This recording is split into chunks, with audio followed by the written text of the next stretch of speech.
Europe. On écoutait Maroc. France 2 propose une soirée consacrée à la Corée du Nord. Oui, alors avec un premier documentaire qui est consacré à l'obsession nucléaire par la dynastie Kim, parce qu'avant Kim Jong-un, principal adversaire de Donald Trump, dont on parle beaucoup aujourd'hui, il y a eu son père, Kim Jong-il, et le grand-père, Kim Il-sung.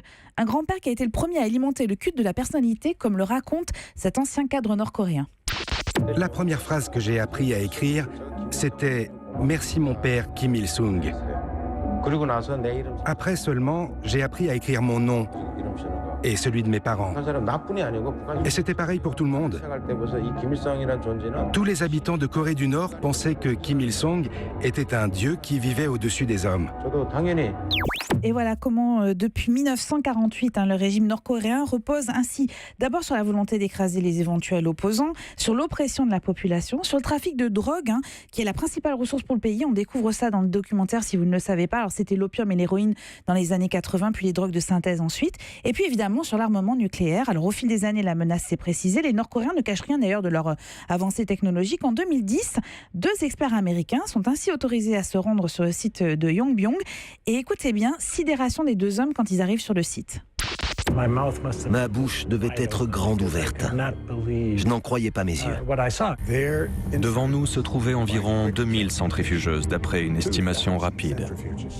C'était une installation flambant neuve. Ils voulaient que nous voyions cela. C'était le but de notre visite. Ils voulaient que les Américains sachent.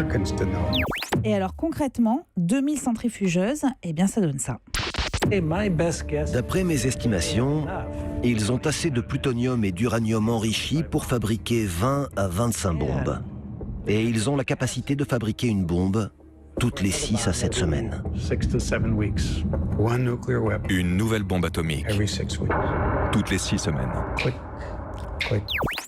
Ah, dis donc, c'est quand même pas mal comme reportage parce que honnêtement, c'est pas facile d'aller chercher des informations sur la Corée du Nord. Quand même. Exactement. Alors, ils ont réussi parce que d'abord, le travail d'enquête est remarquable et ensuite, c'est porté par des témoignages comme ceux que vous venez d'entendre des anciens experts américains, mais aussi des anciens membres des services secrets, des défecteurs, ces cadres qui se sont exilés, ces cadres nord-coréens qui sont partis, des diplomates, de hauts responsables de la Corée du Sud. Le documentaire est à la fois passionnant et effrayant parce qu'on sent que rien ne peut arrêter Kim Jong-un dans cette course à l'armement. C'est pas très rassurant. Europe. Europe 1.